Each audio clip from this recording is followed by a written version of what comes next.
कहिए। कहना तो आपको है गुफरान बाबा, हमें तो बस पूछना है। किस बारे में? रहीम मलिक। जो हम जानते थे वो हमने बता दिया, पर रहीम तक पहुंचने के लिए उतना काफी नहीं है। चलो इत्मीनान से बात करें। बलराज से हम एक सहेली की शादी में मिले थे। कब? 2 साल पहले। तो ये अफेयर 2 साल पुराना था? अफेयर नहीं था मैडम, दोस्ती, गहरी दोस्ती। हाँ, हमारी रोज़ बात होती थी। वो पिपरवा भी आता था हमसे मिलने। तुम्हारे घर आता था? माँ बाप के सामने मिलता था? जी नहीं, उन्हें हमारी दोस्ती के बारे में कुछ पता नहीं था और हम चाहते भी नहीं थे कि उन्हें कुछ पता चले। मर्डर के बारे में तुम क्या जानती हो वर्षा? हम कुछ नहीं जानते मैडम, सिवाय इसके कि। सिवाय किसके? क्यों, तुम्हारी पत्नी शालिनी को हमारे बारे में पता चल गया है क्या? नहीं। तो फिर? देखो वर्षा, सच्चाई यही है कि हम तुम्हारी तरफ इतना खिंचते चले जा रहे हैं कि शालिनी की तरफ ध्यान नहीं दे पा रहे हैं और हम नहीं चाहते कि ऐसा हो। मैं तुम्हारी ये विडंबना समझ सकती हूँ बलराज, पर मुझे ये समझ नहीं आ रहा कि हमारे बीच ये जो है वो पहले दिन से ही है ना। जब हमने एक दूसरे को देखा था तो एकदम से तुमने ये फैसला कैसे ले लिया, और वो भी एक तरफा फैसला? इसलिए कि इससे पहले कोई और हमारे लिए फैसला करे, अच्छा होगा कि हम खुद ही सही फैसला कर लें। कोई और मतलब? आखिर शालिनी को हमारे बारे में पता चल ही गया है ना। शिवराज हमारा छोटा भाई। और तुम्हें लगता है वो शालिनी को हमारे बारे में बता देगा? नहीं बताएगा नहीं, लेकिन वो हमारे रिश्ते की आड़ लेकर अपने रिश्तों की सफाई देगा बस। अच्छा, तो अब तुम एक आदर्श बड़े भाई बनना चाहते हो, छोटे भाई को सही रास्ते पे चलाना चाहते हो। जिस रास्ते पे हम जा रहे हैं वर्षा, वो कहीं को नहीं जाता है, एक अंधी गली है बस। बलराज की बातें कड़वी थी मगर सच थी। कोई भविष्य नहीं था हमारे रिश्ते का। शिवराज की वजह से? शिवराज का क्या लेना देना था तुम्हारे रिश्ते से? हमें नहीं पता मैडम, हमें नहीं पता शिवराज को कैसे पता चला। हमें नहीं पता शिवराज ऐसा क्या कर रहा था जिसकी वजह से बलराज ने हमारा रिश्ता तोड़ दिया। आप ये कहना चाहते हैं कि हमने धर्म पुरोहित और अपने चचेरे भाई प्रवीण के साथ मिलकर अपने सगे भाई बलराज का कत्ल करवा दिया? क्यों किया शिवराज? क्यों करते सर? चचेरा ही सही, पर था तो भाई ही। चेहरे को देखो, बेवकूफ लगता हूँ चेहरे से। इमरान अंसारी और फजल खान पहले तुम्हें उठाते हैं, फिर खेतों में ले आते, और परवीन, उसके बाद तुम बलराज और अपने बेटे विवेक के साथ वहां पहुंचते। फिर ये दोनों तुम्हारे साथ खो खो खेलते, तुम्हें छोड़ देते हैं, बलराज को आउट कर देते। तुम लोगों की इस बेतुकी कहानी पे मैं यकीन कर लूंगा। कहानी नहीं है सर, यही हुआ था। और हम कहानी क्यों बनाएंगे? बलराज और इस प्रवीण के साथ हमारा कोई वास्ता ही नहीं है। और हमारा भी इस धर्म के साथ कोई वास्ता नहीं है साहब। इस शिवराज के साथ हम रोज खेतों में जाते थे। उस राज ये शिवराज नहीं था तो हम बलराज को ले गए, बस इतनी सी बात थी। तुम दोनों का भी आपस में कोई वास्ता नहीं? शिवराज, तुम कभी धर्म के लिए काम किया करते थे, ये बात तुम दोनों में से मुझे कौन बताने वाला था और कब? हाँ सर, शिवराज हमारे लिए काम करता था, लेकिन वो 1 साल पहले की बात है। हमने काम छोड़ दिया था साहब, इसमें बताने जैसा कुछ लगा ही नहीं। अच्छा सर, अब कहाँ का क्या जोड़ रहे हैं? हाँ, यह सच है कि शिवराज हमारे लिए 1 साल पहले काम करता था, लेकिन उसने काम छोड़ दिया और अपने भाई के साथ खेतों में काम करने लगा। सर, हम हाथ जोड़ते हैं, हम तीनों के बीच आप 2 और 2 4 मत कीजिए। वक्त निकलता जा रहा है। हमारी बेगुनाही तभी साबित होती जब वो लोग हमारा सर काट कर भी गायब कर देते। लोहियागढ़ में एक बाबा है, रहीम मलिक, काला जादू करता। काला जादू, कटासर, तुम तीनों का किससे क्या रिश्ता?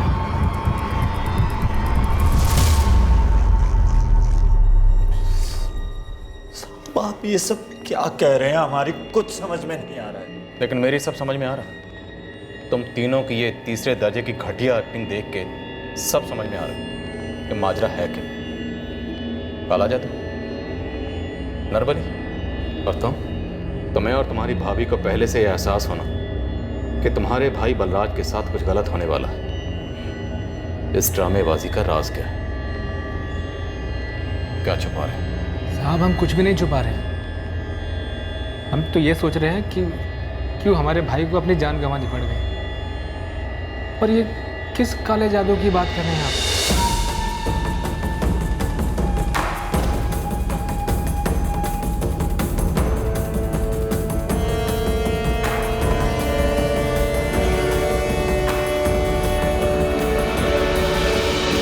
रहीम मलिक को कटासर किस लिए चाहिए था गुफरान?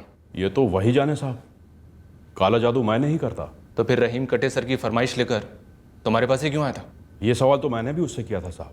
तो मैं आम खिला रहा हूँ, पेड़ गिन रहे हो गुफरान। तुम ₹1,00,000 देने को तैयार हूँ। लाख क्या करोड़ भी दो तो कटा हुआ सर नहीं दे सकता। काला जादू मेरे ईमान और फितरत के खिलाफ है। तुम्हें क्या लगता है इंसानों के सरों का गोदाम है मेरे पास, जिसमें से निकाल कर एक मैं तुम्हें दे दूंगा? ₹1,25,000। रहीम, यहाँ से चले जाओ और दोबारा कभी लौट कर मत आना। फिर वो कभी नहीं लौटा। शायद इसलिए तुमने उसका नाम लिया। क्या मतलब? मतलब ये कि तुमने उसे सर दिया बलराज का, वो बिना पूरे पैसे दिए गायब हो गया। अब तुम्हें पैसे नहीं मिल रहे हैं तो बदला चाहिए। साहब, रहीम मलिक मेरे पास कटा सर मांगने आया। फिर मुझे पता चला कि यहाँ कनकपुर में बलराज कुशवाहा का सर काट दिया गया। फिर मैंने 2 और 2 जोड़े और आपके खबरी को बता दिया। साहब, इसमें मेरा हाथ होता तो मैं अपना गला आगे क्यों करता? आप कत्ल की तह तक जाना चाहते हैं? क्यों, कुछ है क्या तुम्हारे पास? छोटा मुंह बड़ी बात। एक नसीहत है, तह तक जाने के लिए ऊपर से खुदाई की जाती है। बस आप ऊपर से खंगालना शुरू करें, खुद ब खुद परतें खुल जाएंगी। लोहियागढ़ से घसीट लाओ इस रहीम मलिक को। किसी भी सूरत में तंत्र मंत्र बाबा मुझे यहाँ चाहिए। Okay sir. गुरु, शिवराज, उसकी पत्नी प्रियंका, बल्लाज की पत्नी शालिनी, धर्म पुरोहित, सबके कच्चे चिट्ठे निकालो। पता करो इनमें से कौन बाबाओं के पास जाता है और किसका काले जादू के साथ कोई कनेक्शन है। खुद जाता हूँ साहब। वैसे इतने लोगों को अंदरूनी आभास हुआ इस बलराज के बारे में, तो जरूर किसी ने एक तीर से 2 निशाने मारे हैं। सर, दोनों हिस्ट्री शीटर्स इमरान और फजल की ट्रैकिंग चल रही है और दोनों के लेटेस्ट नंबर अभी तक हमारे हाथ में नहीं आए। स्पीड अप करो यादव, इन दोनों का अंदर होना बहुत ज़रूरी है।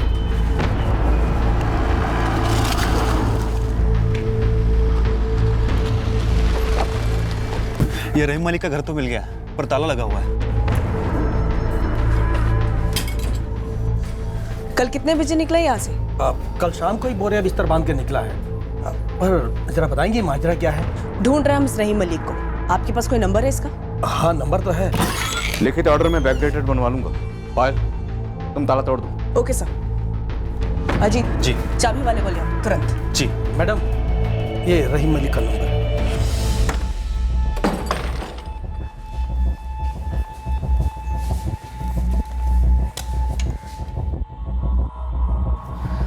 मैम, ये रहीम का नंबर तो स्विच ऑफ आ रहा है। कहीं से भनक लग गई होगी इसे। हमारे गुनाहों की सजा भैया को नहीं मिलनी चाहिए थी। हमारे पापों की। जब आपको पता था कि आप आग से खेल रहे हैं, जब आपको पता था कि आग इतनी भयानक हो सकती है, तो क्यों खेलते रहे? किस आग की बात कर रही हो तुम प्रियंका? और आप किस पाप की बात कर रहे हैं?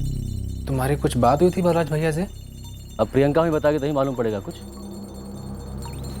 जबकि सब कुछ हमारी आंखों के सामने है कि तुम भटक रहे हो। शादीशुदा होने के बाद भी यहाँ वहाँ मुँह मारते रहते हो। देखो शिवराज, ऐसी बातें कब तक और कैसे छिपे रह सकती हैं, तुम भी जानते हो अच्छी तरह से। भैया, आप हमेशा की तरह सही हैं, हम हमेशा की तरह गलत हैं। पर क्या भैया आप सच में इतने दूध के धुले हैं? आपकी कमीज में कोई दाग नहीं है? जब आपको एक औरत के प्रति वफादार रहना ही नहीं था, तो शादी क्यों की थी हमसे? प्रियंका, तुमने हमारी बेवफाई की सजा बलराज भैया को दी है। हमने नहीं, आपने दी सजा, और वो भी सजाए मौत।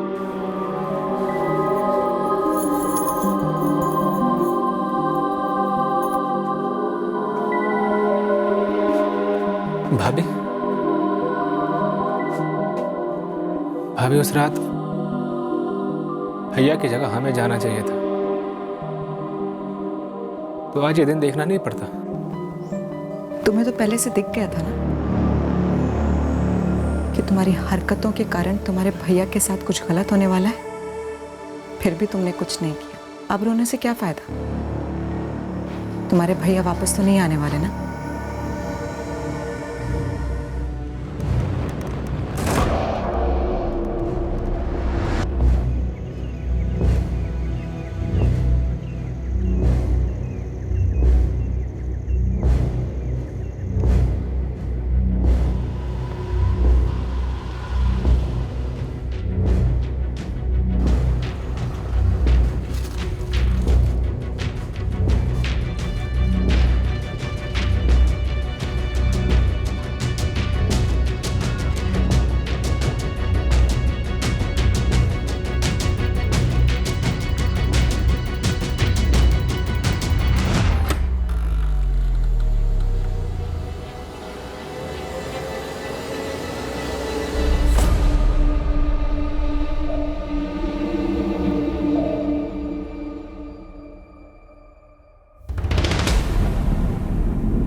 सुन बंसी, इस धर्म पुरोहित के ट्रांसपोर्ट ऑफिस में क्या चलता है, कौन आता जाता है, गाड़ियाँ वाड़ियाँ, स्कूटर, हर एक बात की बारीक से बारीक डिटेल चाहिए मुझे। वो तो ठीक है, पर आपको चाहिए क्या? तू बस जानकारी दे मुझे, उसमें से जो मुझे लेना होगा मैं ले लूँगा। और हाँ, जितना तू मुझे देगा ना, उसका दुगना मैं तुझे दूंगा।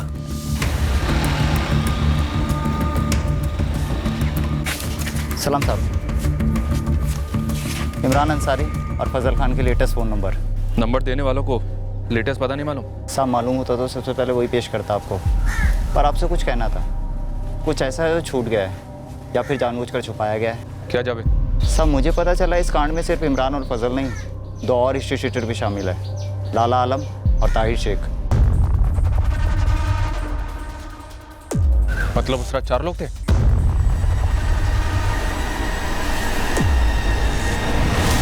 पर धर्म और प्रवीण के मुताबिक वहां सिर्फ 2 लोग थे, और प्रवीण के बेटे विवेक ने भी यही कहा था। सब उस बच्चे ने पक्का बोला था सिर्फ 2 थे। मतलब आपने पूछा था उससे? क्योंकि बच्चे ऐसे झूठ नहीं बोलते ना सर। बोलो भाई, कितने लोग? 2 थे सब। आपको लगता है हम बच्चे से झूठ बुलवाएंगे? क्यों परेशान कर रहे हैं हमारे बच्चे को? बोलो बेटा, कितने लोग थे? 2 थे, 4 थे? इधर देखो, डरने की जरूरत नहीं। पापा ने कुछ भी कहा, लेकिन जितने थे आप हमें उतने ही बताना। आपको लगता है हमने विवेक से झूठ बुलवाया है? बोलो बेटा। ठीक है बेटा। हो गई तसल्ली? साहब भगवान के वास्ते हम पर शक करना बंद कीजिए। बलराज भाई था मेरा, खून का रिश्ता था उसका मेरे साथ। प्रवीण, खून के केसेस में अक्सर खून के रिश्ते खोटे निकलते हैं। सर, इस काला जादू का चक्र भी और पेचीदा होता जा रहा है। एक और नाम सामने आया है। रहीम मलिक के कॉल रिकॉर्ड से नाम मिला? यस सर, इलाहाबाद का है, अजीज बेग। अभी थोड़ी देर पहले मेरी इससे फोन पे बात हुई थी।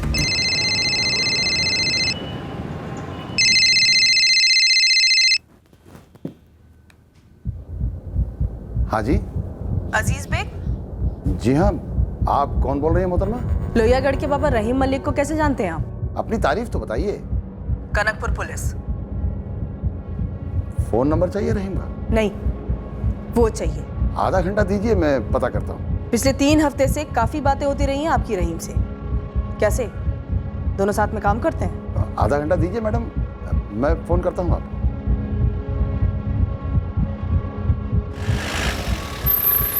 सर, मैंने तुरंत फिर से कॉल ट्राई किया, लेकिन अजीज ने अपना फोन स्विच ऑफ कर लिया था। फिर मैंने इलाहाबाद पुलिस को फोन किया, पुलिस वहां गई भी।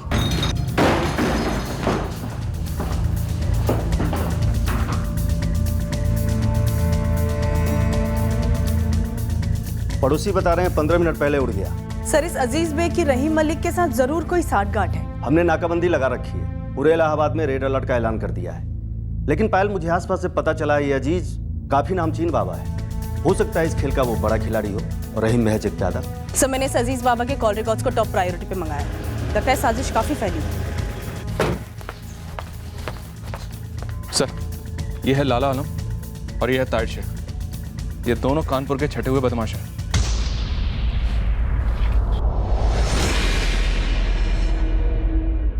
दो ढोंगी बाबा और 4 शातिर क्रिमिनल इतनी बड़ी साजिश करते हैं कनकपुर के एक मामूली से किसान बलराज कुशवाहा का कत्ल करने का। माजरा क्या है? सर, धर्म, प्रवीण और शिवराज, इन तीनों के फोन रिकॉर्ड्स क्लीन है और इन तीनों का इन क्रिमिनल्स के साथ कोई कनेक्शन नहीं दिख रहा है। धर्म, प्रवीण और प्रवीण का बेटा विवेक, तीनों का कहना है कि क्राइम सीन पर सिर्फ 2 लोग थे। चेहरे पर अजीब से नकाब थे और हाथों में तलवारें थी। मकसद क्या हो सकता है बलराज कुशवाहा के कत्ल का और फिर सर काटकर साथ ले जाने का? हो सकता है कि सर गुरु का फोन। गुरु, सिर्फ गुड न्यूज़ देना, समझा? सर जी, बेस्ट न्यूज़ है। आपको इमरान अंसारी और फजल खान दोनों परोस रहा हूँ। हम सेल्फ सर्विस कर लेंगे, तू एड्रेस दे। कानपुर के एक लॉज में दुबक के बैठे हुए हैं।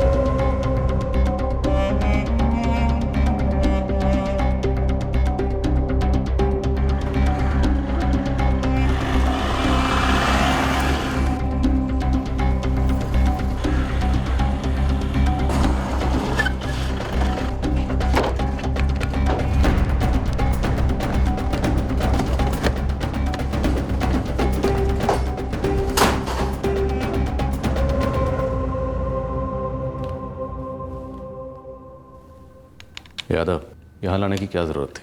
वहीं ठोक देते। अब यहाँ ठोकेंगे तो ह्यूमन राइट्स वाले चिल्लाएंगे और भेजे के चिथड़े उड़ेंगे। साफ सफाई अलग। भेजा अवॉइड करते हैं, सीने में एक गोली काफ़ी है, काम भी हो जाएगा, खून भी कम बहेगा। इनकाउंटर रिपोर्ट तैयार करो फटाफट।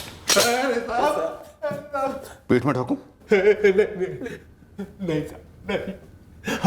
हम सब कुछ बता देंगे साहब। हम उस बंदे के मर्डर की पूरी कहानी बता देंगे। आप हम पे रहम कीजिए, हमें मत मारिए बस। बोलो, लेकिन पूरा सच। हमें तो कांड के बाद पता चला कि उसका नाम बलराज है। और मर्डर के वक्त तो हम वहां थे ही नहीं। सौरभ, गन। सरकार, आप हमारी पूरी कहानी सुनिए। हम, अगर आपको सही ना लगे तो आप हमें मार दीजिएगा। अबे ओ इमरान फजल, कहानी सुनाने के कंपटीशन में है तुम दोनों यहाँ, जिसमें बतौर इनाम तुम्हें जिंदा छोड़ दिया जाएगा। मुद्दे पे आओ। बलराज की सुपारी किसने दी? नहीं साहब, हमें तो सब मुंडे से मतलब था साहब। और चाहे वो साहब बलराज की होती और या बसीर की होती। हमें सुपारी दी गई थी एक ताजी लाश की मुंडी लाने की बस। हमें भी सुपारी दी गई, लेकिन एक नहीं, दो ताजी लाशों की मुंडियां लाने के लिए। ठोक दो, उड़ा दो, उड़ाओ। हमारी बात तो सुनिए। 3 हफ्ते पहले तुम दोनों इलाहाबाद गए थे बाबा अजीज से मिलने, क्यों? इसी सिलसिले में गए थे। उसी को तो मुंडी चाहिए थी साहब।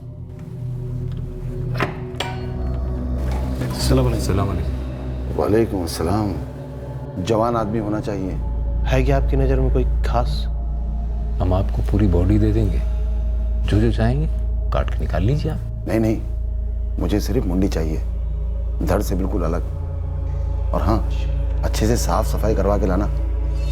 तो लोहिया घर में रहीम है, बाबा रहीम मलिक, उसी से करवा लो सारा काम।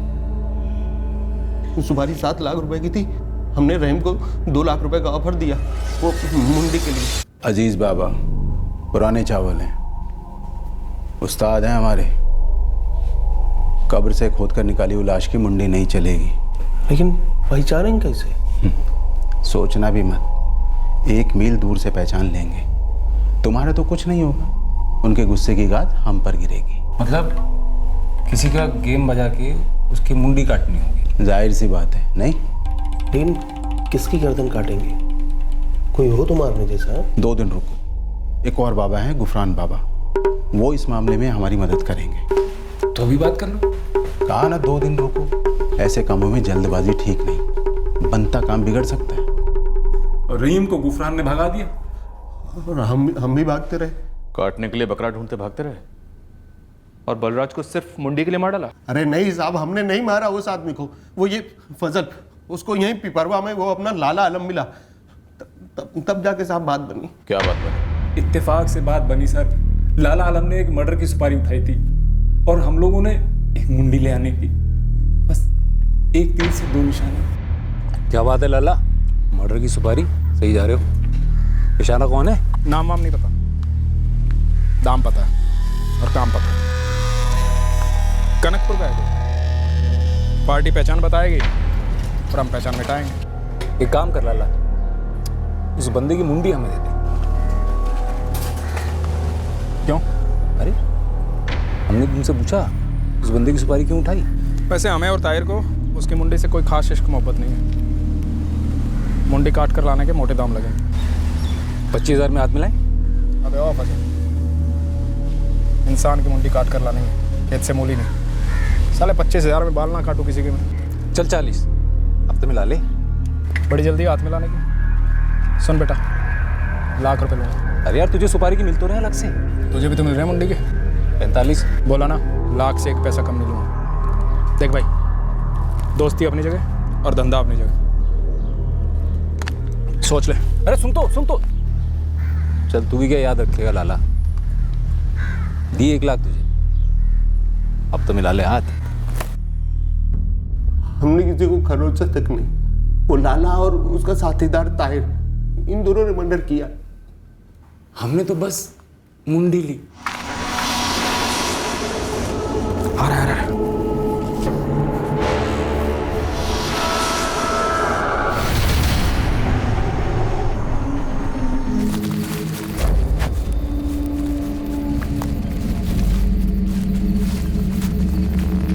ये लो तुम्हारा माल। चेक कर ले। सही है। खुदा कसम हमने नहीं मारा बलराज, हम बेगुनाह हैं। बेगुनाही को इतना भी मत गिराओ कि मजाक लगने लगे। अजीज ने मुंडी के साथ क्या किया? बहुत बड़ी गड़बड़ हो गई थी साहब, और हमें तो पूरा पैसा भी नहीं मिला अभी तक।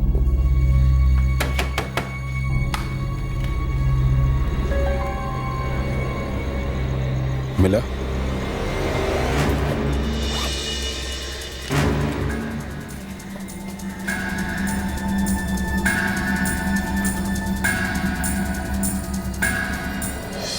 इमरान, यहाँ खो।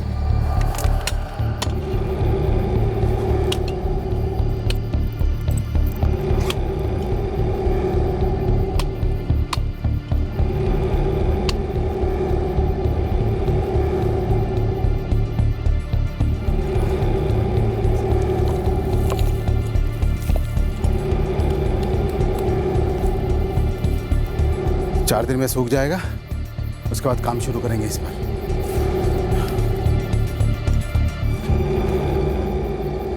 रहीम भाई को परफेक्ट मालूम था कि अजीज बाबा के पास जाने के पहले क्या करना है और क्या नहीं। लेकिन इस बार इस रहीम बाबा ने कुछ ज्यादा ही कलाकारी कर दी। अब हंसे हम लोग। 4 दिन बाद रहीम भाई ने जमीन से मुंडी बाहर निकाली और अपना काम शुरू किया। जो करना था रहीम बाबा ने किया और हम उसे अजीज बाबा के पास ले गए। सलाम अलैकुम। संभाल कर लाए हो ना? बिल्कुल अजीज बाबा, आप पैकिंग देखिए ना। वो कुरियर वाले जैसे करते हैं ना, एकदम वैसी करवा दी है। थर्मा खोल लगा के एकदम बेहतरीन।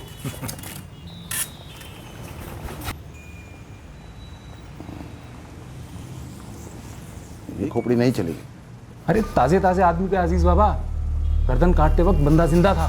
तो क्या करूं? अब थोड़ी सी खरोच आ गई तो क्या फर्क पड़ता है? जमीन आसमान का फर्क पड़ता है। रूहानी ताकतों से बेईमानी बहुत भारी पड़ती है। चिढ़ गए तो लेने के देने पड़ सकते हैं। अजीज बाबा, और कुछ माफी अभी मांग लो उनसे, इस काम चला लो। चुप! मजाक समझ रखा है? जो आदमी मेरी मदद ले रहा है वो यहाँ का नहीं, अरबी है, अरबी। और पैसे पानी की तरह बहा रहा है अपनी मुराद पूरी करवाने के लिए। और मैं ऐसे आदमी के साथ चिंदी चोरी नहीं कर सकता। तो अब ये वापस ले जाओ। ले जाकर दर्द से चपका दे घूमता। फिर मजाक कर।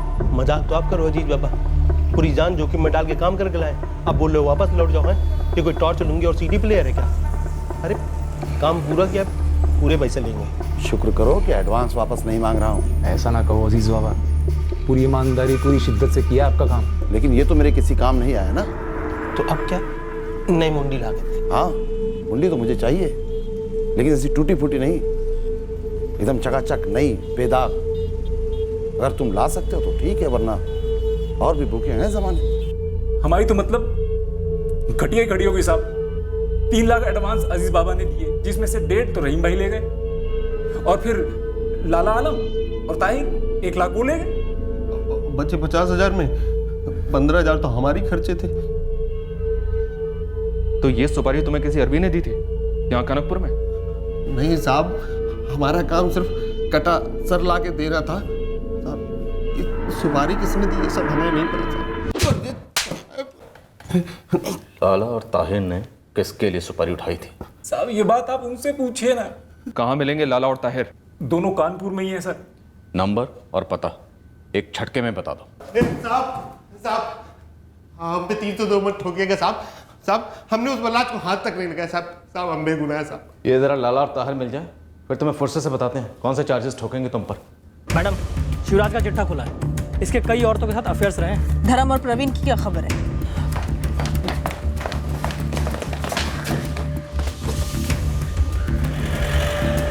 सर, इमरान और फजल ने सारे पुल खोल दिए क्या? लाला और ताहिर का पता चल गया। सर इस अजीज बेग के कॉल रिकॉर्ड में ऐसा कोई कनेक्शन तो नहीं मिला उस तक पहुंचने का? मिडिल ईस्ट के कुछ नंबर्स मिले हैं। इस पूरे कांड से मुझे किसी विकृति की बू आ रही है। तेरा अपडेट क्या गुरु? मैं मैडम को वही बता रहा था कि शिवराज के बेशुमार अफेयर्स रहे हैं, लेकिन ऐसा कुछ भी नहीं है कि जो बलराज के मर्डर से जुड़ा हो, और ना ही इस प्रवीण का कुछ है। लेकिन इस धर्म का है, धर्म पुरोहित, ये थोड़ा अजीब है साहब। कैसे? ये धर्म के साथ विशाल काम करता है। सर ये विशाल अक्सर धर्म के घर साइड ड्यूटी करता है, धर्म के पीठ पीछे उसकी पत्नी आरती के साथ।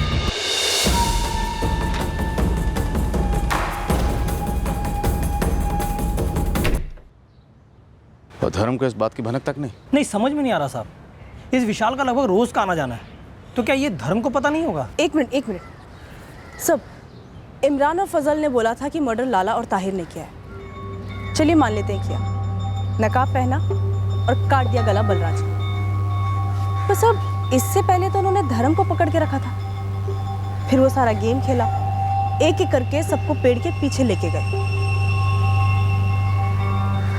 बलराज चुप और रुस्तम था, तो क्या बलराज का धर्म की पत्नी आरती के साथ कुछ अफेयर वगैरह? लेकिन गुरु, उस वर्षा ने बोला था ना कि उसने उसे रिश्ता इसलिए तोड़ा ताकि उसके भाई शिवराज का चाल चलन ठीक हो पाए। क्या ये केस वाकई में इतना टेढ़ा है? ये हम बना रहे हैं? सर जी, मेरा कहना है कि इस लाला और ताहिर से तो आपको सच पता चल ही जाएगा। एक बार इस धर्म की धर्म पत्नी को उठाइए ना, और मैडम फिर आप अपने स्टाइल में निकलवाइए कुछ उससे।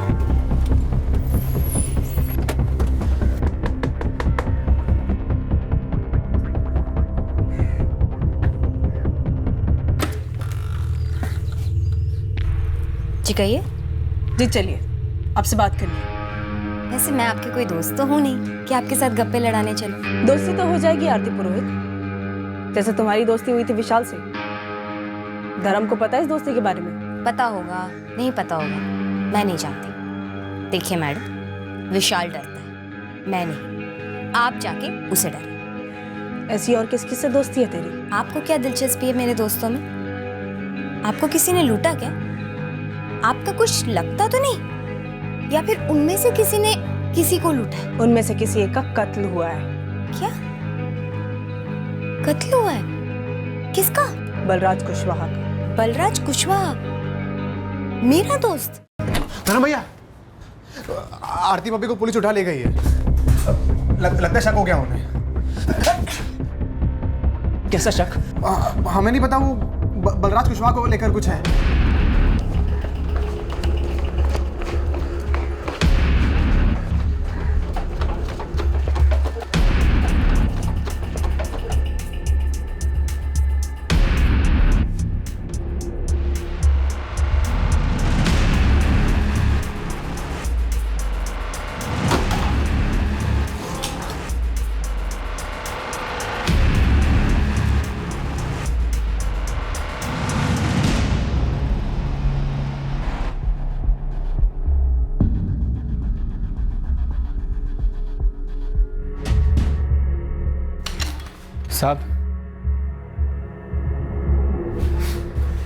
सब हमें लगता है हमारा भाई बलराज हमारे कारण मारा गया है। तुम्हें हमेशा से पता था तुम्हारा भाई बलराज क्यों मारा गया? हमें ऐसा लगता है कि हमें मालूम था साहब, हमें ऐसा एहसास था। शिवराज, साफ साफ बोलो। इस वक्त हमारे हाथ में एक भयानक और काले जादू का विकृत केस है जिसमें तुम्हारे भाई का कटा हुआ सर इस्तेमाल हुआ है। कौन मानना चाहता था उन्हें? तुम्हारा वो चचेरा भाई प्रवीण, या फिर वो धर्म पुरोहित, या फिर दोनों में से कोई एक तो पक्का झूठ बोल रहा। आप मेरा नाम बलराज कुशवाहा के साथ जोड़िए या किसी और के साथ, मुझे कोई फर्क नहीं पड़ता। सच यही है कि मेरे पति कमजोर है, हर तरह से कमजोर। और हमें लगता है कि इसी की वजह से उसने बलराज का कत्ल करवाया। हाँ तो हो गया ना, जाके गिरफ्तार कर लीजिए उसे। वैसे आपको ज्यादा मारपीट करने की भी जरूरत नहीं पड़ेगी, जरा सा जोर से डांट देगी ना तो सारा सच कबूल देगा वो। आखिरी बार मैं आपसे कह रही हूँ, मेरा बलराज कुशवाहा के साथ दूर दूर तक कोई संबंध नहीं था, किसी भी तरह का संबंध नहीं था। संबंध हमारा था साहब। तुम्हारा और आरती का जिस्मानी संबंध था? जी। मिलती कहाँ थी तुम शिवराज से? मेरे घर पर। वो मेरे पति के लिए काम करता था। मेरे पति हर वक्त ट्रांसपोर्ट के काम से यहाँ वहाँ घूमते। शिवराज मेरे सारे काम कर देता। दोस्ती हुई, अफेयर हुआ, विशाल से भी अफेयर हुआ।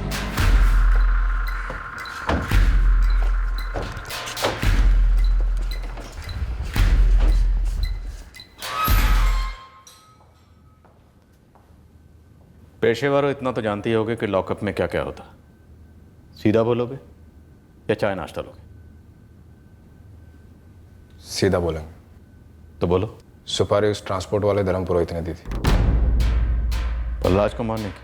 हाँ साहब, उस रात जो कुछ भी हुआ वो धर्म पुरोहित के कहने पर हुआ।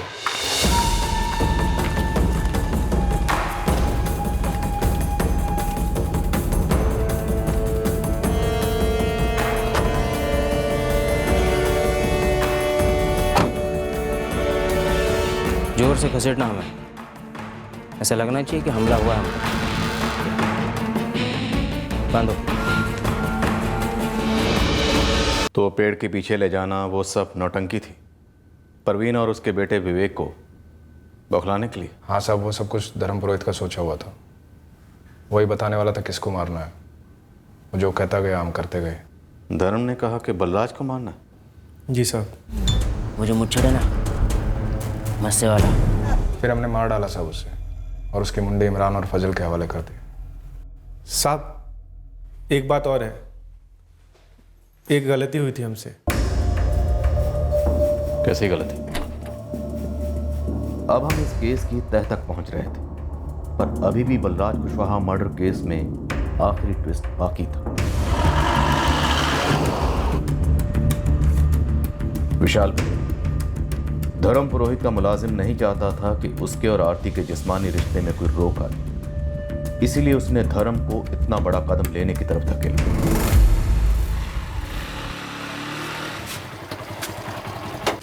धर्म भैया जरा साइड में आओ ना, आपसे अर्जेंटली बात करनी है।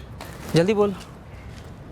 धर्म भैया, शिवराज को रोज रोज घर क्यों भेजते हो? अरे हजारों काम रहते तुम्हारे भाभी के, दिमाग खा जाती है हमारा। तुम्हें क्यों पूछ रहे हो? धर्म भैया, शिवराज आपके घर पे वो सारे काम भी कर रहा है जो आप बोले भी नहीं और आपको पता तक नहीं। हमने हमारी आंखों से देखा है। क्या क्या क्या देखा तुमने? तुमने अपनी आंखों से देखा विशाल? सच बोलो। शर्म के मारे हमने आंखें नीचे कर दी और सीधे आपके पास चला आया। खूब थप्पड़ लगा हमने आरती को, लेकिन हर एक थप्पड़ हम ही को लगता रहा। मजाक उड़ रहा था हमारा, लेकिन वो अपने हरकतों से बाज नहीं आई। हमने शिवराज को भी नौकरी से निकाल दिया, लेकिन वो हमेशा चिपकी रही उससे, और वो भी जब देखो तब हमारे घर चला आता मुंह मारने के लिए। एक ही तो जिंदगी है, ऊपर से 4 दिन की जवानी। मुझे बिल्कुल मंजूर नहीं था कि ये मैं तड़प तड़प कर जीऊं। और धर्म ना खुद का इलाज कराने को राजी था और ना मुझे छोड़ने के लिए। तो तुझे पहले दिन से पता था कि बलराज का कत्ल धर्म ने किया है? हाँ, तो मेरा काम है क्या उसे जाके पकड़वाना? वो आप लोगों को उल्लू बनाते जा रहा था। आप लोग क्यों बन रहे थे? आपको जाके पकड़ना चाहिए था ना उसे। अब इसका इल्जाम भी आप मुझ पर थोपेंगी। हमें शक जरूर था जब धर्म भैया बोले कि उन्हें बंदी बना लिया गया और सर कटा बलराज का। साहब, अजीब लगा कि कोई लुटेरे से क्यों करते, बेवकूफ थे क्या? हमें यकीन था नहीं साहब, इसीलिए हम चुप बैठे रहे। अबे तो चुप इसलिए बैठा रहा ताकि तेरा चक्कर चलता रहे आरती के साथ। हम मानते कि हमारे मजे हो रहे थे आरती भाभी के साथ, और ये शिवराज बीच बीच में हड्डी बन जाता था। हमारे बताने के बाद धर्म भाई सुपारी उपारी देंगे साहब, ये तो हमने सपने में भी नहीं सोचा था।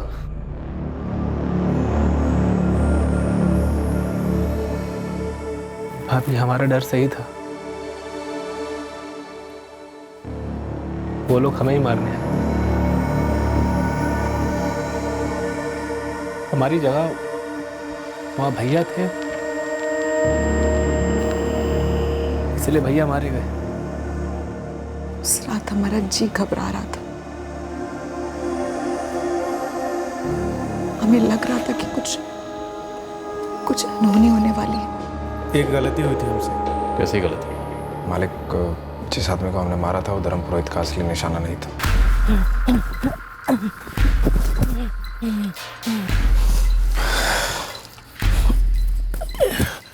कौन से वाले को मारना?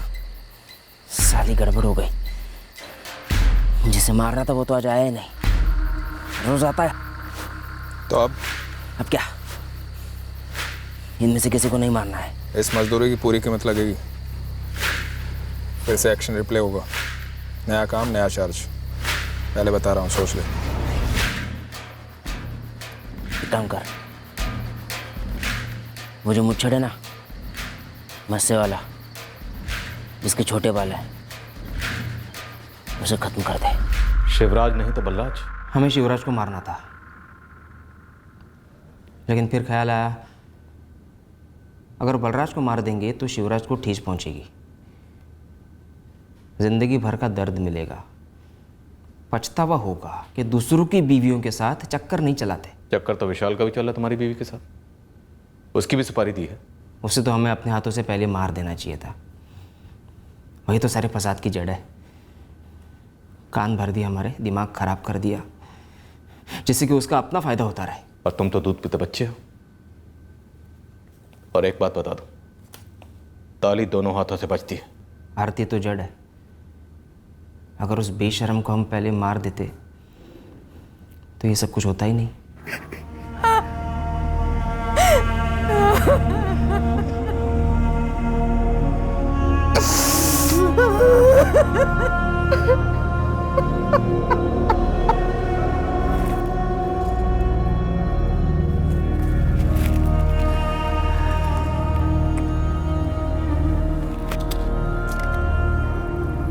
तुम सही कह रहे हो शिवराज। हम पता नहीं कब और कैसे उस वर्षा की तरफ खिंचते चले गए। भैया छोटा मुंह बड़ी बात।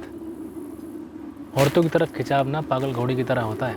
हाँ, लेकिन उस घोड़े की लगाम हमारे हाथ में होनी चाहिए, क्योंकि ये लगाम ही सही और गलत के बीच लकीर खींचती है।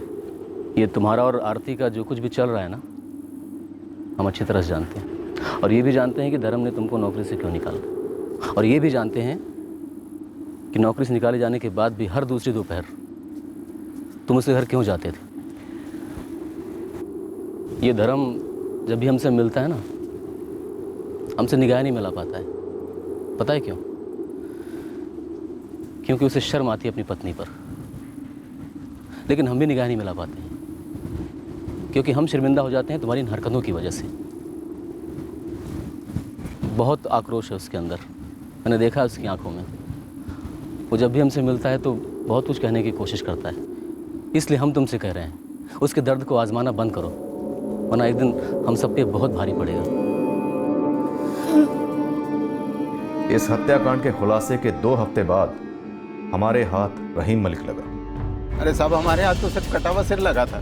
हाँ तो ठीक है ना, हम भी सिर्फ तेरे सर पर ध्यान देंगे, धड़ को छुएंगे तक नहीं। आँख, नाक, कान, बाल, होंठ, दांत, बस इन्हीं के साथ खेलेंगे। रहीम मलिक के जरिए बलराज कुशवाहा का सर उस जगह से बरामद किया गया जहां रहीम ने उसे दफना दिया।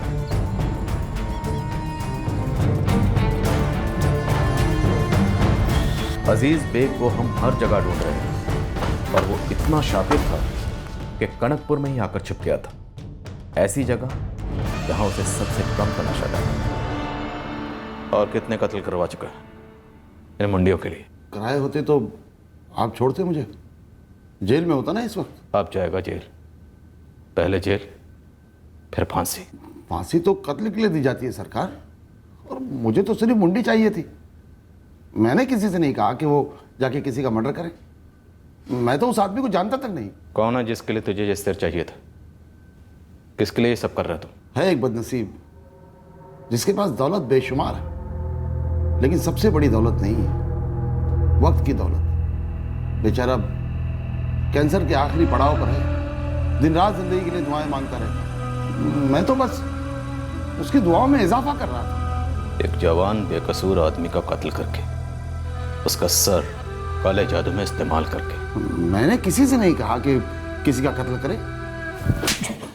तो फिर सर कहां से आया? हवा में से? मानो या ना मानो, रूहानी ताकतों की दुआओं में बहुत असर होता है। मेरा ये जो हाथ है ना, इसमें भी बहुत असर है।